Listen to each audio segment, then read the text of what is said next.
أعوذ بالله من الشيطان الرجيم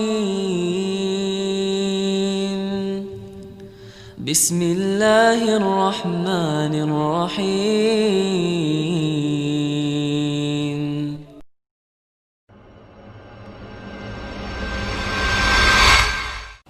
Saya seorang anak laki-laki berusia 29 tahun Hijriah, 28 Masehi, mempunyai keinginan kuat untuk menikah. Alhamdulillah saat ini punya pekerjaan dengan penghasilan 2,5 sampai 3 juta. Qadarullah, keinginan saya ini belum terwujud. Saya merasa terbentur dengan satu izin orang tua. Karena orang tua masih menginginkan agar saya membantu keluarga dulu. Kekhawatiran jika sudah menikah maka kurang atau tidak membantu.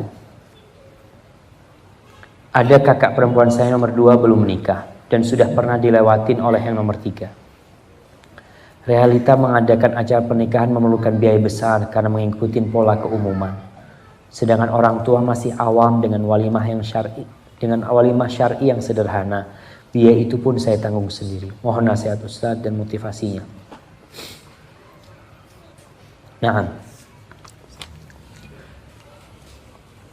jadi jemaah, kalau antum ketika bujangan ngasih orang tua 1 juta,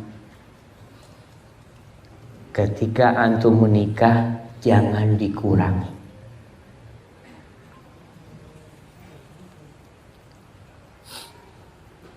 Dan jangan takut antum ketika ngasih orang tua duitnya berkurang, enggak.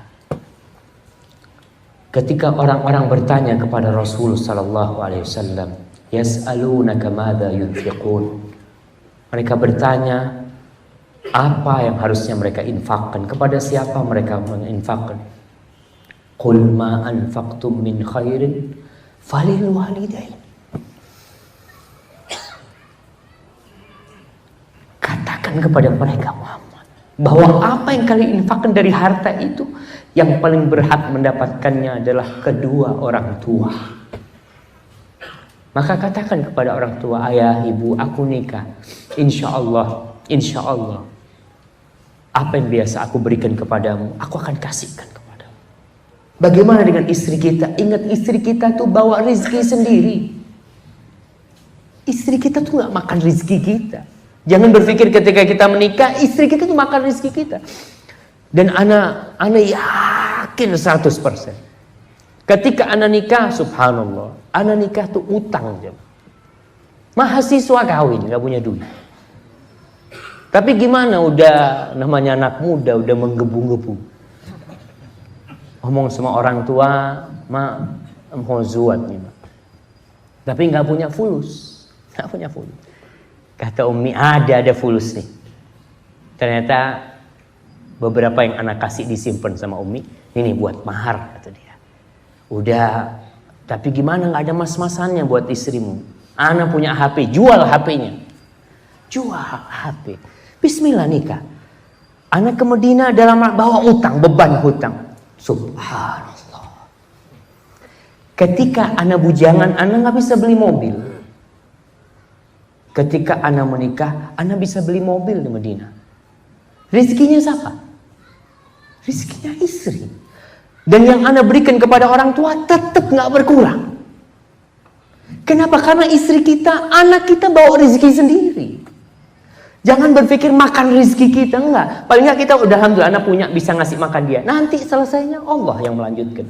Dan sampaikan kepada orang tua, insya Allah, kalau Abah sama Umi takut anak kurangin pemberiannya, apa yang biasa anak berikan, insya Allah anak akan berikan dan lebih. Tolong doakan.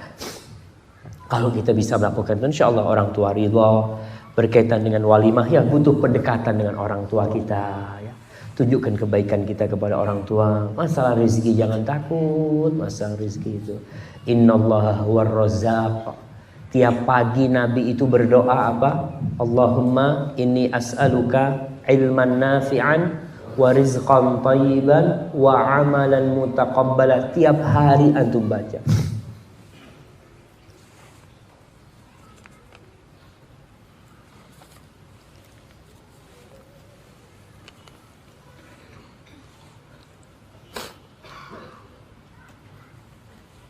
Nah, ini ada pertanyaan. Assalamualaikum Ustaz. Waalaikumsalam warahmatullahi wabarakatuh. Apakah diterima tobat dari dosa syirik? Bagaimana dengan ayat yang mengatakan Allah tidak mengampuni dosa syirik, tapi mengampuni dosa selain syirik? Nah, jadi ayat ini berkaitan dengan orang yang mati belum bertobat. Tapi ayat lain yang mengatakan innallaha yaghfirudz dzunuba jami'an, sesungguhnya Allah mengampuni semua dosa. Allah mengampuni semua dosa kalau orang bertobat sebelum mati.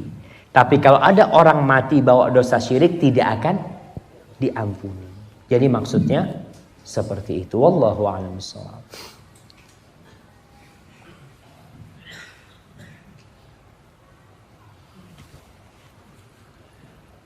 Ini ada pertanyaan, Ustaz, jika ngobrol dengan teman-teman biasanya obrolan tersebut tidak bermanfaat. Apa harus menghindari ngobrol dengan mereka untuk menyelamatkan diri, tapi nanti jadi antisosial, nggak silaturahim? Subhanallah.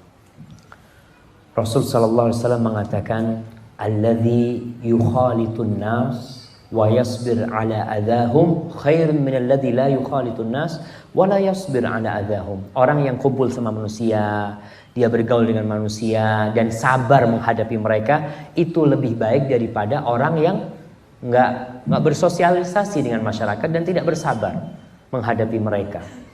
Cuma gini, ketika kita bersosialisasi dengan masyarakat, kadang-kala ada masalah. Kita bisa terbawa. Seorang mukmin itu seperti pohon kurma.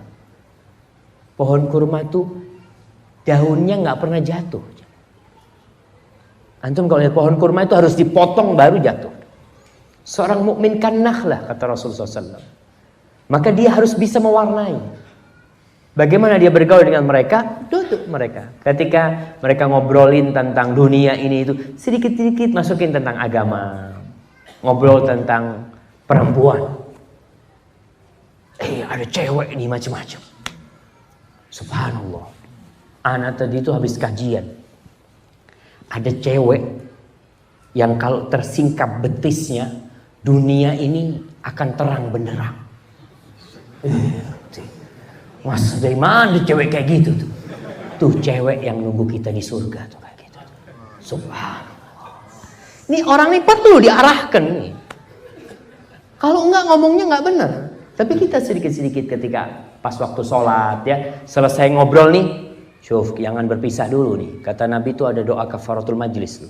Kita mungkin tadi ngomongnya banyak dosa, banyak ngawur, baca doa. Doa apaan? Ajarin. Yuk, ana ajarin. Ikutin. Jadi ustaz dia. Subhanallah.